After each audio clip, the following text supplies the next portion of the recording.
right, welcome to today's episode of Tomorrow's Leader, where we dive deep on all things leader related to leading yourself and leading others. I'm John Laurito, your host, again, back with you with a phenomenal guest, somebody who I've been wanting to get on this show for a long, long time. I think we go back 3 years when we first connected. I've got Manny Amezcua, who's a very well-known, very successful leader in financial services. He is a speaker nationally and also around the globe. He's a trainer, a developer of people. He's a podcaster, all-around great guy. Manny, welcome to the show.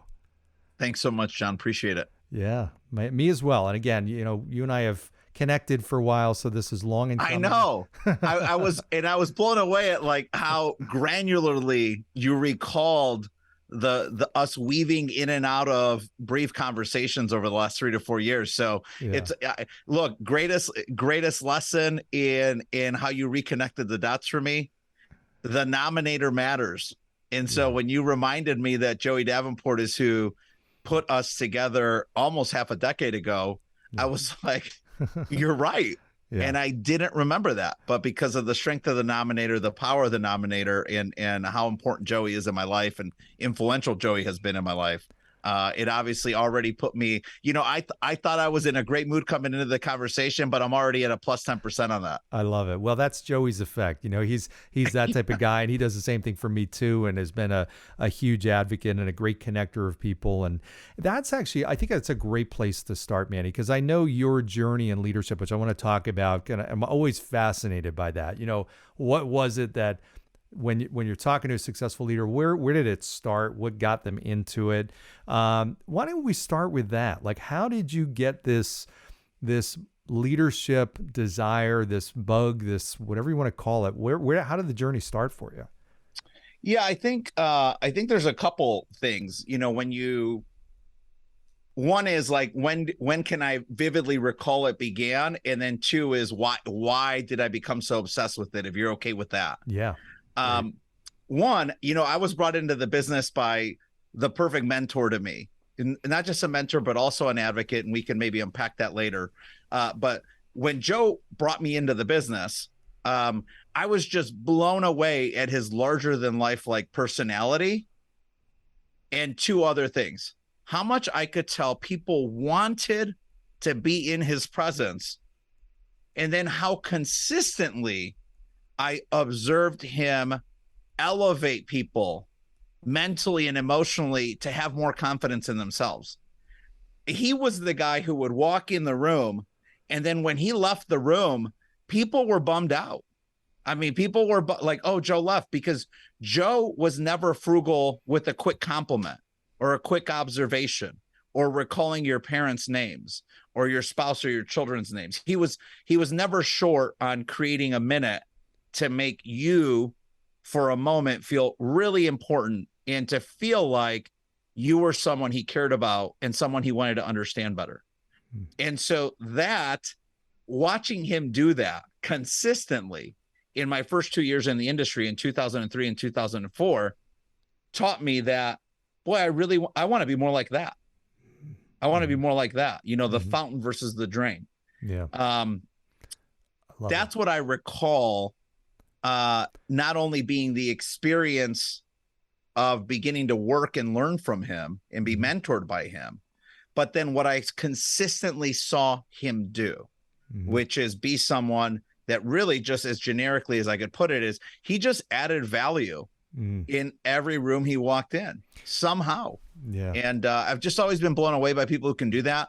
And it's not just people who can do it kind of in the biggest room with the most important person, but who can do that in every room they walk into consistently. And I think Joe, you know, they talk about having, you know, living a life of significance. You know, Joe Jordan, another man I've learned tremendously from in my life. But, you know, Joe Gergley's that. Yeah, I love Joe that. Gergley's that plus 10%.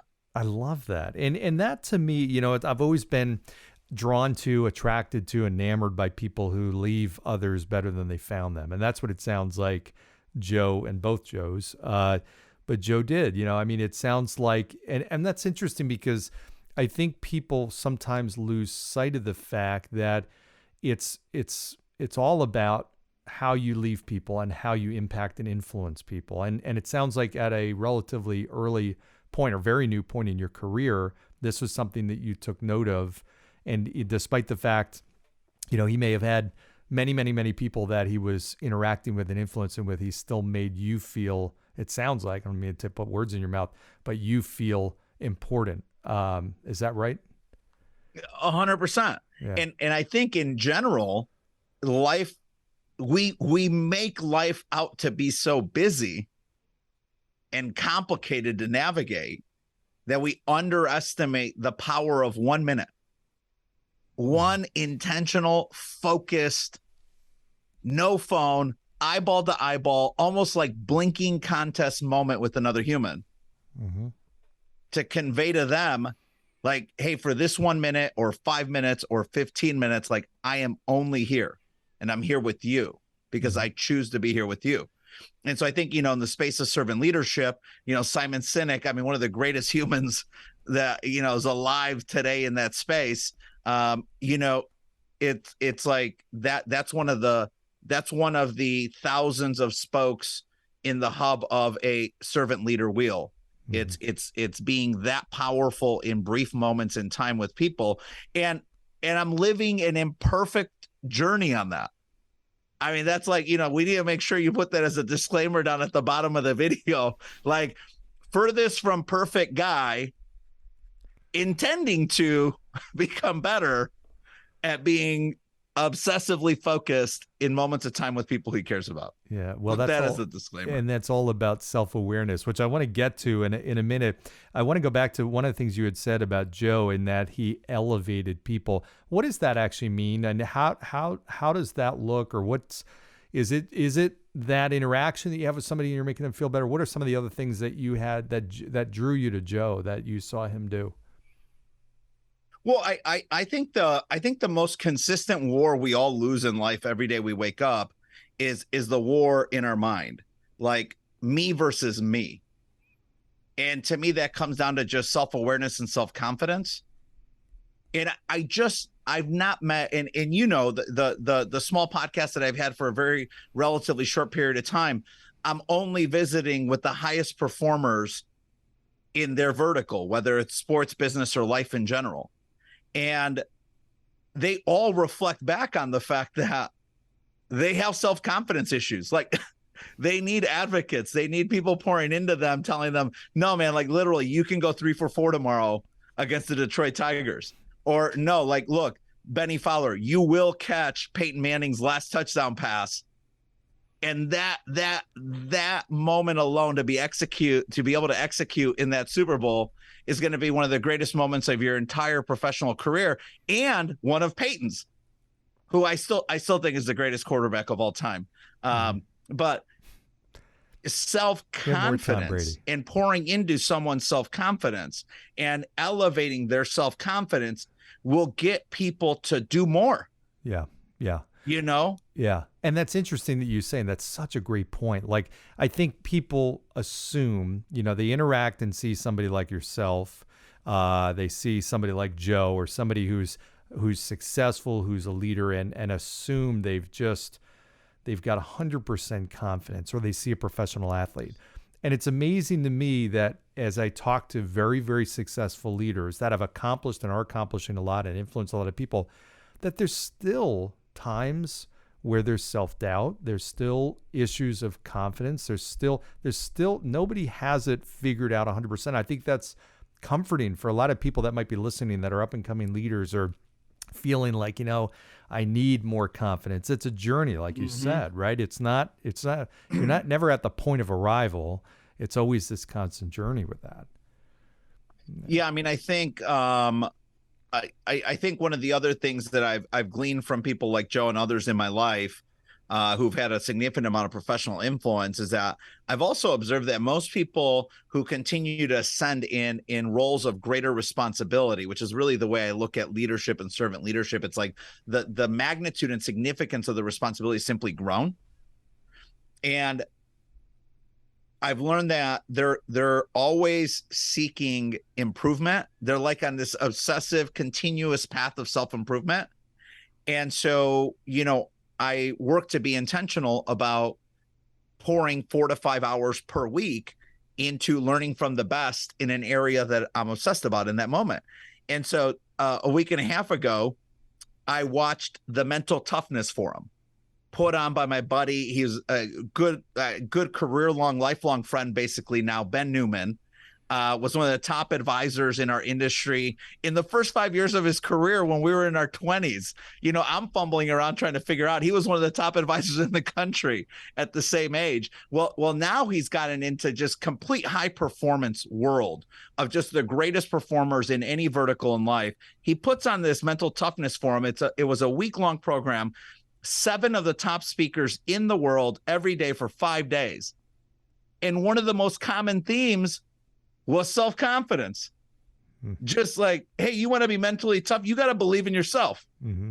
Yeah. You know, and so here you hear Coach Tucker and Ed Milet and Tom Izzo and Ben Newman and all these great people, and they're all talking about, you know, generically speaking, confidence, having confidence. That's how you'll go do more. You know, Ed Milet, do one more. You know, exceed expectations plus one more.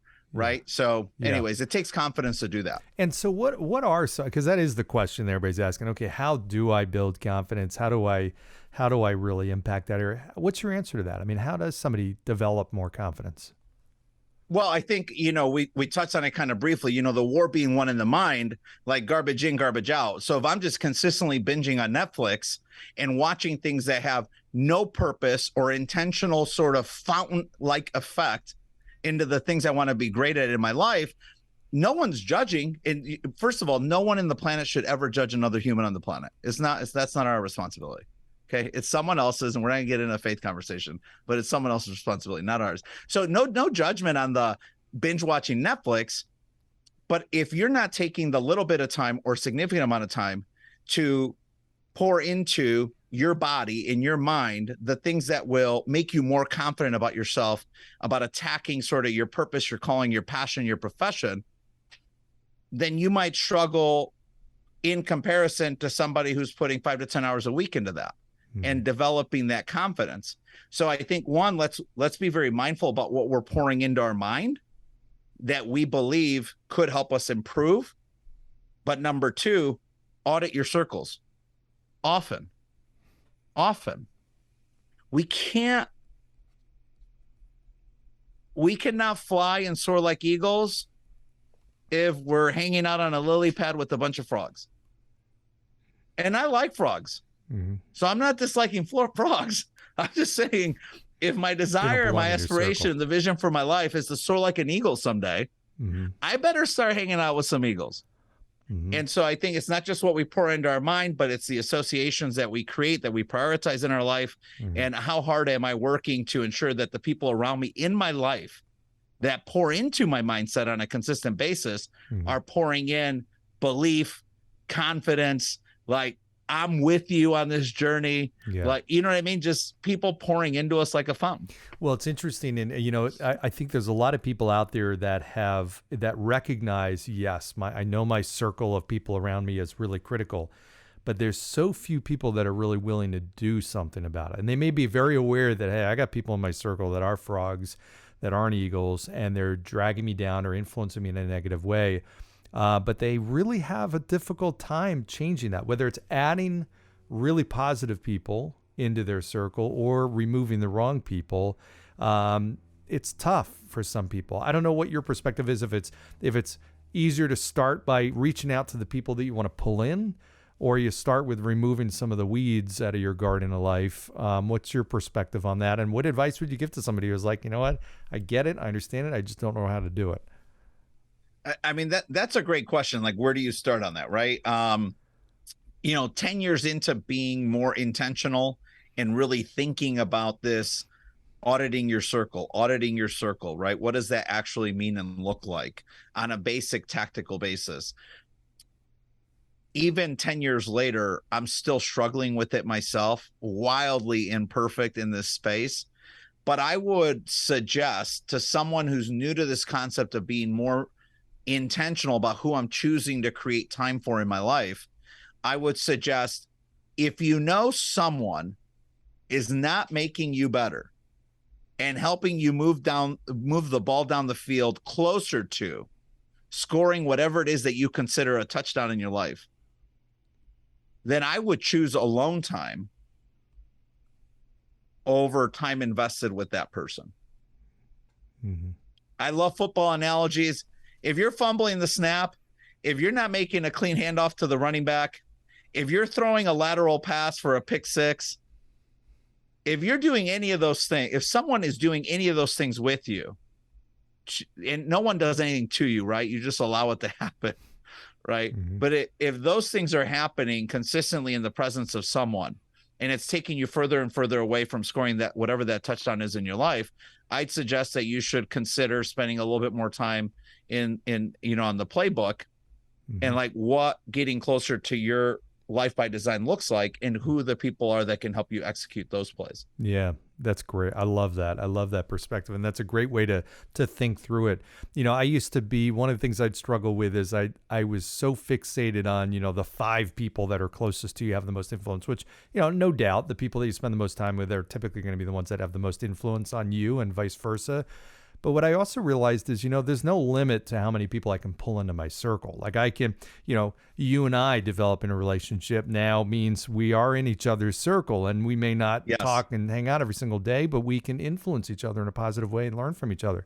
And so I see the people that have progressed so much in life and leadership that are the ones that are really conscious and very intentional, and you use that word intentional and deliberate about thinking about who can they pull in, who can be a really positive influence, who do they want to have a relationship with, and taking action on that. And maybe that's a good way to think about it as, hey, I want to grow my positive circle and add more and more Eagles, not just replace the 5 that are closest to me or swap them out. That might be a way to think about it too. Yeah, I mean that is a great way to think about it, and I think that goes into a simple belief system that I've always had, which is having a mindset of abundance. Not everyone in your circle needs to have 5 hours a month from you. Mm-hmm. Some people in your circle, like you just suggested, John, I mean, we're now connected, right? Mm-hmm. And the fact that we're connected through the power of a nominator who we both respect, trust, and care about, we're likely going to be intentional about staying in touch now. Mm-hmm.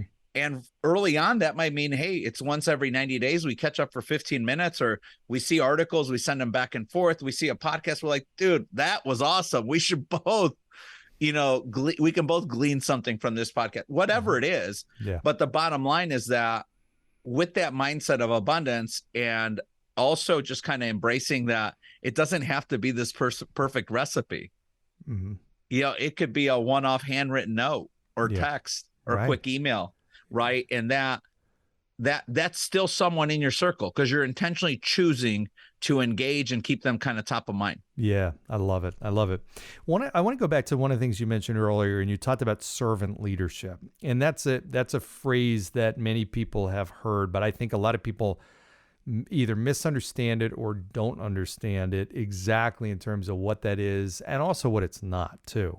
So I'd love to get your perspective on, what is it, and what is it that you might, as a servant leader, might be thinking about, or what kind of questions are you trying to answer when you're working with people in a servant leader capacity?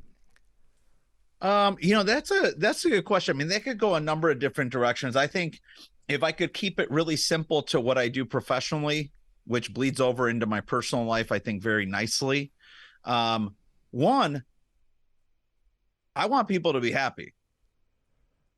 But I think we forget, because life is so busy and there's so many things to try to remember and be mindful of today. I mean, God forbid we use one word wrong today on social media. Right. Like, just, God forbid that happen. I mean, everybody wants to point it out to you, but so we're really surrounded by a lot of disruption, white noise, distractions, etc. But if we can just remember that, I think one of the things that unites all humans on the planet is that desire to be happy, to find happiness, to find things that enrich their experience on this planet while they're alive. But to say that that's my priority means that I'm intentionally creating time on my calendar to better understand what would really bring happiness to that person that I work with every day. Mm-hmm. And so if I don't know as a husband that my wife, Samantha, desires to live in the great state of Florida someday, I bet I'm struggling with delivering on her happiness. Yeah. Which, by the way, we live in Michigan, but but thank goodness for Delta Airlines, right? Right. But it's like, I need to understand that that's one of the dreams she has for her life. Yeah. And so, although we can't live there right now, it doesn't mean that we can't create ways and have systems in place at our home with our two beautiful children, Ava and Atlas, that allow mom to experience and enjoy Florida on a reasonable basis. Mm-hmm. And I think it's the same with coworkers, right? Or with people that you serve at work. It's like, whether you're serving them up or you're serving them down in the hierarchy, a servant leader is not a title. It's someone who chooses to say, I will prioritize you, your happiness, and the vision for your life slightly ahead of whatever advances my professional career. Mm. And so you got to take time to get to know and understand what drives their happiness. And a lot of times, to me, that's by having conversations about, like, what's something that you really want to achieve this coming year in your personal life? What's something you and your husband are dreaming about? Or you and your children are obsessed about, that if mommy or daddy is able to do X, Y, and Z at work, the way we're going to celebrate that moment of achievement is by doing A, B, C at home. Yeah. How are you going to take time to create celebrations of your micro wins in the workplace with your family so that everyone understands why you work so hard and sacrifice? Yeah. Having that discussion, having people verbalize that, and then for you to know that one of your executives in the firm dreamt of having the most beautiful backyard fire pit patio, and 2 years later she did it. That's a powerful moment with the teammate. Oh, that's huge, man. I love what you're saying, because I think it's all about helping people get what they want and what makes them happy. But it's interesting because, to your point, you have to know what people want. I remember a leader with me that really genuinely took an interest. He asked me, hey, what are your goals? What do you want to accomplish? And right away, I'm like, well, I went through the business goals and everything. I had them super crisp, and this is what I want to do. Totally. I got them on a one pager. I carry it with me. But he's like, no. What?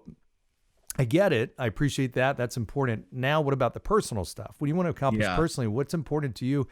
And I'm like, wow, my first instinct is, well, why is that even important to you? I'm grateful that it's important to you, but it really was a big aha moment for me. And I think there's so many leaders that are probably listening right now that are like, you know what? They're scratching their head and they're saying, I don't know what my people want. I don't know what the people in my organization want to do, or some of my key leaders. And that great R factor question from Dan Sullivan, strategic coach, is a great starting point. Hey, if we're sitting here 3 years from now and you're ecstatic with what's happened personally and professionally, what's happened? Tell me about it. Dan Sullivan would have been like the most incredible financial advisor of all time. Oh man, he'd be the most incredible, pretty much anything, But hey, I'm gonna tell you, those buffer blocks though that he coaches us on, those are. I live and die, man. If my buffer block gets compromised, I'm a mess that week. I'll tell you what, it's so funny. I just did a keynote a couple of weeks ago, and I talked about that topic specifically because so many people are running meeting to meeting and defining their day being successful based on how many meetings they have. I'm like, man, you're missing the point. You got to have that buffer time in there, If nothing else, it sometimes leads you to have the 30-second conversation with somebody that you wouldn't have had that is game-changing, and you can't have your whole life be around agenda meetings. 100%. Yeah, that's awesome. So what is any learnings that you've had, like in this last few years? I mean, we've been through a whole lot of craziness. Any big ahas or light bulbs for you personally or professionally that might be helpful to share? I've really struggled a good amount of my life. I think it's because I tend to be a people pleaser. I'm a mediator. I want everybody to be happy. Like, why can't we all just get along? And so that's either one of my gifts or flaws, right? And it depends on the moment. But what I would say is, in working through that, with the therapist, with the coach, with my wife Samantha, with my brothers, we lost my father at the beginning of this year. It's the worst thing I've been through in my life. Losing our father. I've never had a more painful experience, more painful 4 months, more painful like moments of chaos where I'm just, so I really can finally empathize with people who've lost family at a young age. But what I've realized is, in like going through these moments of adversity, they say like, adversity really introduces you to who you are. I want people to be happy so bad that I try to guess. And in that, I'm making a lot of assumptions on what would be helpful. And so it's almost like I'm creating narratives in my head. And so I'd say that like one consistent sort of chronic decision that I've made, I sometimes making them consciously or subconsciously, it's just kind of in my DNA, is assuming what somebody wants to feel better, to be happier, to be, more at peace. And in that, I'm making a lot of inaccurate assumptions and building a lot of inaccurate narratives. And all of that could be solved if I just could clear my mind, hit stop on the treadmill, get off, and sit down with that person for 5 minutes and ask the questions I mean to ask. Love it. And I'm not, and it's go back to your comment about the meeting to meeting. I'm an absolute idiot. Like I'm like, well, I had 39 meetings last week.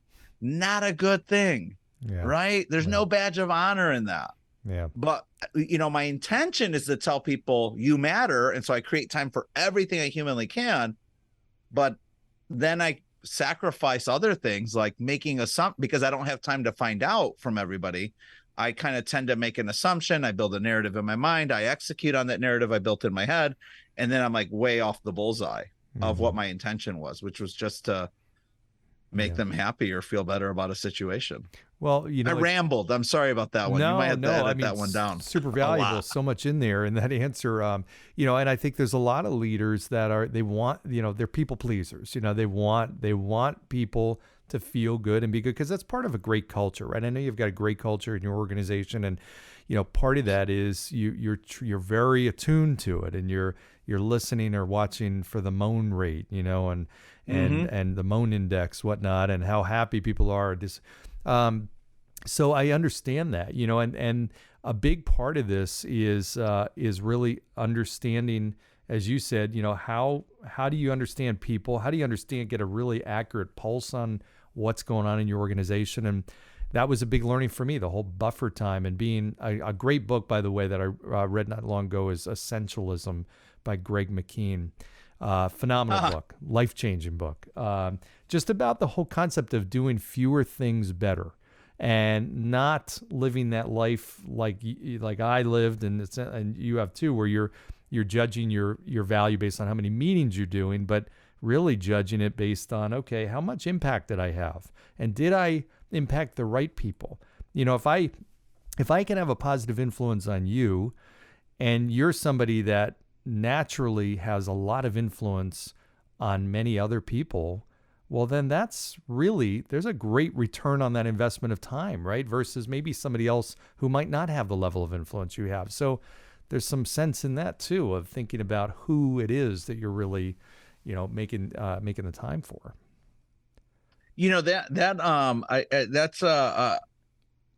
That's a great way to describe that. And you literally just made me think of like the teaching profession and the coaching profession, and why I have so much gratitude for teachers and coaches that are literally they're forming and shaping and mentoring and advocating for like the next generation of servant leaders in this great country. Like you're willing to visit with on a daily basis 100 to 300 different students and share like the best you have with them, with the hope and belief that they're going to go out and kind of multiply that throughout their personal and professional life. Right. And so that's servant leadership. And I think people forget that, right? Like, like every coach and teacher is a servant leader. Absolutely. I can make a list of 100 other ways you can make the wages that our high school teachers and coaches are earning with probably less stress. Yeah. Right. But to choose that, to be a fountain into children's lives every day versus a drain, that's a real powerful story that I don't think that gets enough mic time in our society. I agree, man. I totally agree. And I think about, and I know this is the case for myself, and there's so many people out there that can think back to one teacher or one coach that had a lifelong impact on them. And sometimes it's one comment that they made. And I think we forget sometimes the power of one thing, one conversation that can have a lasting impact on how somebody views themselves or what somebody decides to do. And that's the magic of leadership. I mean, that was the thing that got me totally obsessed with learning about it and really getting into it, because I had those teachers that said certain things that stuck with me. I could still remember, and I'm sure you did too. So I'm right there with you. I think that's an incredibly underappreciated profession for sure. Yeah, I appreciate you saying that. Yeah. Well, I know we're closing on the end of our time here, and there's so many things I love to continue to talk, because I could talk with you for hours. What is, as you think about, like, okay, moving forward, you got a lot of leaders out there that might be at different levels that are thinking about, okay, how do I really become the best leader I can be over the next 2, 3, 4, 5 years, and recognizing how things, as you see it, might change. What do you say? What's the things that you might put in somebody's front of mind of, hey, make sure you're doing this or don't do this? What advice would you give them? Well, that's a great question for like for like John Gordon or Ben Newman. I mean, there's just so much, right? I always use the analogy of the spokes, the amount of spokes in your wheel. And people are like, hey, how'd you do that? I'm like, I don't even know. There's like 1,000 spokes in the bicycle wheel I'm living on. There's like so many things that I think contribute to a moment or to a micro win. I think having like things clear in our mind about who we are and who we aren't is really helpful. You've made a couple comments that have made me think, especially like the reference to essentialism. It's like doing fewer things better. Like when I pour into somebody, am I really pouring into the right person that can then be kind of like a rising tide of sorts? Like the rising tide lifts all boats, right? Is that person going to go pour it out and multiply it to others? But I think be clear on who you are and who you're not. Because while I can desire to want people to be happy, I really can't create happiness for people. I really can't create that for people. It's if I do, it's a temporary something, right? A gift, a surprise, an experience, a compliment, but we can't create long-term sustainable happiness for people. They have to create it for themselves. So I think being great with our time, being great with the people that we give our time to, because it's the greatest finite resource we have available to us, but also the greatest multiplier of anything that we feel passionate and believe in, is giving that time to someone deserving. But I also think just having clarity on all the things that you won't be about. Like, hey, I am never going to be about anyone who's a jerk and consistently rude to people. Never going to be about that. Ever going to be about that. Not clients, not coworkers, not someone that I break bread with. No, thank you. No, thank you. And that includes people who walk around the planet imposing judgment on others or storytelling. Number 2, I'm never going to walk around and tell someone else's story for them. I got enough problems of my own. Yeah. Right. It's not, you're not going to hear from me that someone's going through a tough time unless you're that person's parent or therapist. Yeah. Just, I don't know what good comes in that like nonsense water cooler talk and spreading of insignificant moments, decisions, or comments. Yeah. I just have always been lost in that, which is why I don't do lunch with a lot of people unless it's a business meeting, because I don't want to find myself in those discussions. If someone wants to tell me about what's going on at home, I'll find that out in the one-on-one when I'm with them. Yeah. Yeah. Another thing I'm not about anybody who takes away from treating all children like they deserve to attack like an obsessed assassin their wildest dreams. Like, it's bad enough our society dream crushes each other once we're all adults, but don't ever do that to a child. No child chose what they were born into. Let's never forget that. So I will never be about anybody who I observe discourage a child, whether it's theirs or someone else's. So I do find myself at odds with many teachers and coaches these days in my life. I will tell you that. I do. So, well, I so much here, and I respect you. I admire you. What I take from that is, it's as important in terms of parting comments here. It's important to know who you want to be and who you are, but also be deliberate about who you're not going to be and who you're not, and who you're not going to be associated with, and just so much there. But Manny, this has been fantastic. If people, which I know they will, want to learn more about you, connect with you, whatever the case may be, how do they do it? I know you've got a podcast. I'd love to have you share that, but what other ways can they plug in as well as that? Yeah, I mean, I think the two simplest ways are, one, my LinkedIn profile. It's Manuel Amezcua, Amezcua. And then the second is the Instagram handle for the podcast, which is @Podium Podcast. And look, that's become like a new, strong interest in my life. I'm getting the privilege and the blessing to interview and learn from some of the top performers, mostly in professional sports. But that's another dream, kind of moment. You got these guys who are now 30 years old playing their 8th season in the NFL. And they're like, yeah, since I was 4, I was telling everybody on the block I was going to play in the NFL. And it's like just one simple story, though. It's the ones who said they were going to play in the NFL, and the parents kept telling them, you know what, you probably will, buddy. You probably will. What are you doing to get to the NFL? Those actually got to the NFL. In comparison to the ones who said they were going to the NFL, and the parents are like, you're never going to go to the NFL. You need to study and get a degree and blah, blah, blah. Though you never hear that story of someone accidentally getting into the NFL. So it just goes back to the power of being an advocate in people's lives and encouraging them to dream the wildest dreams in life by design that they aspire for. But yeah, Instagram @Podium Podcast, LinkedIn under my full name. And man, it's been great to finally catch up with you, John. It has. It absolutely has, Manny. And we'll have all that in the show notes, all the links and everything for people to find you and tune into your podcast. And I'm excited about getting an opportunity to continue this relationship and learn from you and get a chance to be in each other's circle. So I appreciate you coming on today. Yeah, feeling is mutual. I mean, this is. You're great at this. I know you had a few other career obsessions and still do, but this was awesome. I really enjoyed it, and I wish you nothing but health and happiness, my friend. Awesome. Thank you. Okay. And thanks all for joining today on this episode of Tomorrow's Leader. As always, like, share, subscribe. Go down below, give a 5-star review. We've been here with Manny Amezcua. All the links that we talked about will be in the show notes, so go check them out. Check out Manny, connect with him, and we'll see you next time. Thanks.